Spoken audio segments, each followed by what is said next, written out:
the studies that were done in university level showed that this marine phytoplankton has every nutritional molecule known to man in all historical data available in the earth at this time.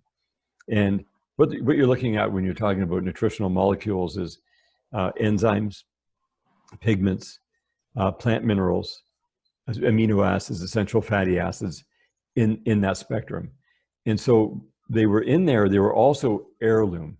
Another thing that was greatly impressed upon me was the importance of staying away from hybridized foods and genetically modified organisms. And our body wants to resonate with what comes from the earth originally in creation. Yeah. And then when we put that in, it repairs damage. It can actually do DNA repair. Not the molecules that do it, but your body now has access to the whole orchestra of all these molecules at once for the first time. And it can go in and start doing the repair on DNA levels and cellular repair. And like just one example, essential fatty acids, every cell has a lipid membrane and requires the right clean oils to sit inside your system and allow transfer of nutrients in and out of the cell at a proper level. So then I found out that's why this stuff made me feel so good. It also appeared to help me cognitively. So I thought, well, maybe it's just because I'm clearer and I'm eating cleaner. My brain is working a lot better. And ever since I've got into this journey, I've noticed my brain function go way up and up and up. Every time I kept adding these elements that were missing and cleaning out the heavy metals and cleaning out the mold and the garbage, my brain worked better and better.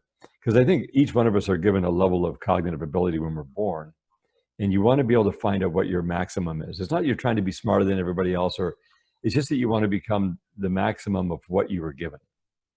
And you don't want anything in the way. Like heavy metals mess with brain function, as you know, and different chemical imbalances and different nutritional deficiencies and different elemental deficiencies. So that the Oceans Alive is what we call this product now. Because when I got it, I was like, what do we do with this stuff? I'm just going to take it, right? And I was taking a lot of it.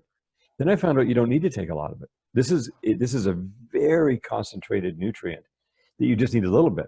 And they started doing studies on it on the actual clinical side of the world and found out that just a very tiny amount, like 25 milligrams a day, does wonders.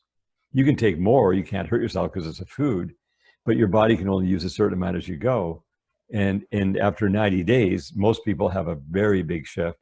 And then they maintain that level of operation by just simply maintaining a small amount every day.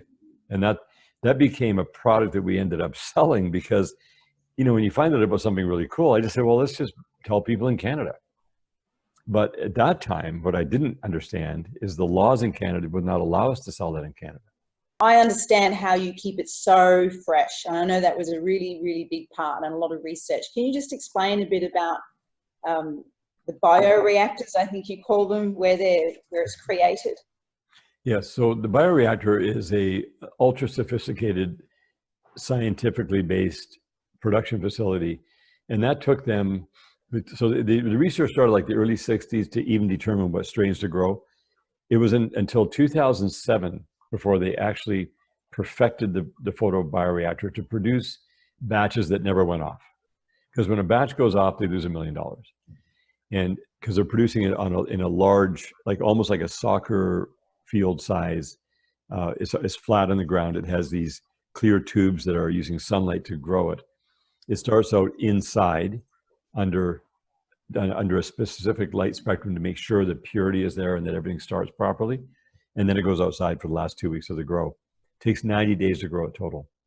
And what I was finding was that at the time, they were taking and they were freeze drying the powder that made it have a certain shelf life. And it would, like in 24 months, then it expired. I found out that there was a way to drop the fresh marine phytoplankton paste.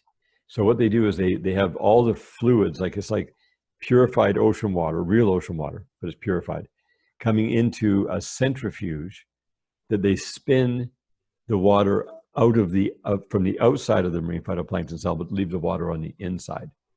Because if you spin it too hard, it damages the marine phytoplankton. Then what they were traditionally doing was freeze drying it to get the water out of the inside of the cell. But what I wanted that cell that you could go and plant again and grow. to be the harvested one that we would stabilize. And I learned that there's an osmotic exchange between a salinity between the phytoplankton and concentrated sea minerals when you put it in there at 30% concentration. So that was taught to me from actually a gentleman out of Australia. And he was doing that with stinging nettle and hawthorn berry juice and things like that, preserving them for like 20 years, Wow. perfectly shelf stable, but raw.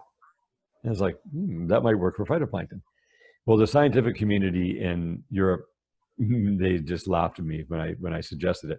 But as it turned out, after many tests they did and made me wait because they didn't want to believe it, right? And they don't want to be proven wrong either. So anyways, they were proven wrong and it did work. And we were able to take the fresh harvested oceans alive phytoplankton and put it into the solution, and it was just perfect. So no heat, no chemicals, no preservative other than just putting it into that concentrated sea mineral. And the concentrated sea mineral is really good for you as well. So with the combination of those two things, that was the birth of Oceans Alive. And there are now, since then, there are even more advanced ways of producing it in a powder form that still leave everything intact. So we are looking at producing also a powder version. The one challenge some people have with the Oceans Alive, and with people like us, we've acquired a taste and love it. I like putting it in water. I love the ocean flavor of things. Some people don't like the ocean flavor. It's also strong initially when the people get it. It's like, wow, that's intense. That's because they're not taking it correctly. They could put it into juice. They could put it in a small amount of water and drink it with chasing water down. You don't have any sensation at all. It just gets in your system because ultimately you just want to get inside your body to use. Exactly. Yeah. But one of the challenges was the taste profile of Oceans Alive. So an alternative coming up will be having it in a little capsule as well. It will give the same nutritional effect. It won't have the sea minerals with it, but it'll still, and because now that we have a flow of clients, I was always worried about people, having something in inventory and that it would be going down. Now we know that we can stabilize it on both sides. So it's going to become a preferential choice. If people like liquids, they get the liquid. If they want a powder, they can get a powder and a pill. It's so great to have the option